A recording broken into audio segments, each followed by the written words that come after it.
नमस्कार दोस्तों, मैं ऋतुराज तोमर और आप देखना शुरू कर चुके हैं ब्रेकिंग न्यूज वाला।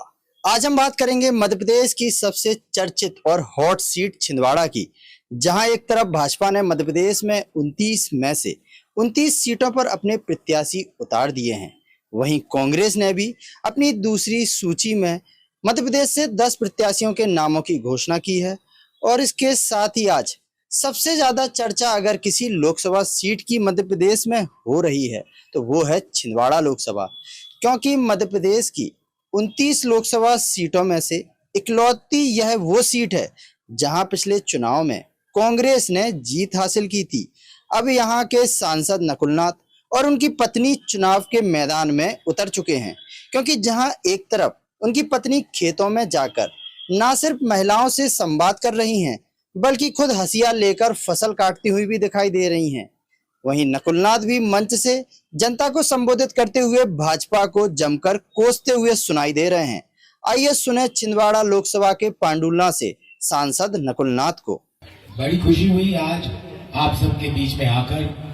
लंबे समय के बाद मैं मारूड आया हूं और कल ही मुझे कांग्रेस पार्टी ने छिंदवाड़ा संसदीय क्षेत्र से प्रत्याशी घोषित किया है। तो घोषणा के बाद मेरी पहली सभा मारूड में हो रही है और बहुत खुशी हो रही है आप सबके बीच में आकर।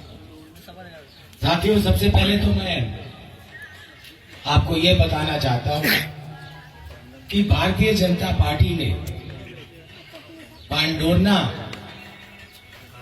के लोगों को ठगा है। कैसे ठगा? इन्होंने पांडोरना को जिला घोषित तो कर दिया, लेकिन अभी जो बजट पास हुआ है मध्य प्रदेश का, उसमें पांडोरना का नाम और निशान नहीं। केवल एक कलेक्टर और एसपी बिठाने से जिला नहीं बनता। सही बात है ना?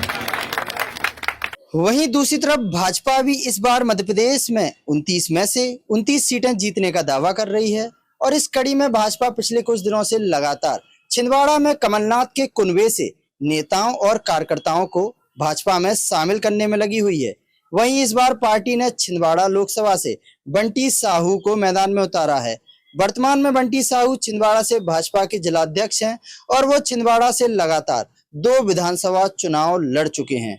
हालांकि दोनों ही चुनाव में उन्हें हार का सामना करना पड़ा था, लेकिन जिस मार्जिन से उनका वोट प्रतिशत बढ़ा है, इसको देखते हुए पार्टी ने एक बार फिर उन पर विश्वास जताया है। वहीं विवेक बंटी साहू को टिकट मिलने के बाद उनके समर्थकों की काफी भीड़ उनके निवास पर देखने को मिली।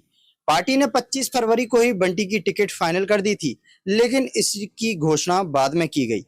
अपने निवास पर मीडिया से चर्चा करते हुए विवेक बंटी साहू ने कहा कि अब की बार छिंदवाड़ा लोकसभा सीट बीजेपी ही जीतेगी। आइए सुनते हैं क्या कुछ कहा छिंदवाड़ा से भाजपा के लोकसभा प्रत्याशी विवेक बंटी साहू ने। और मेरे जैसे छोटे से कार्यकर्ता के ऊपर इतना विश्वास पार्टी ने जताया है, तो मैं बहुत बहुत आभारी हूं। और निश्चित तौर पर जो हमारे देश के यशस्वी प्रधानमंत्री नरेंद्र मोदी जी को आज पूरा देश स्वीकार रहा है, और जो मोदी जी का संकल्प है कि विकसित भारत, आत्मनिर्भर भारत, और देश की एक एक नागरिक उस संकल्प से जुड़ना चाहता है। देश के एक एक नागरिक की मंशा है कि भारत विश्वगुरु बने, भारत माता परम वैभव में विराजे। तो यह कोई कर सकता है तो हमारे देश के प्रधानमंत्री मोदी जी कर सकते हैं।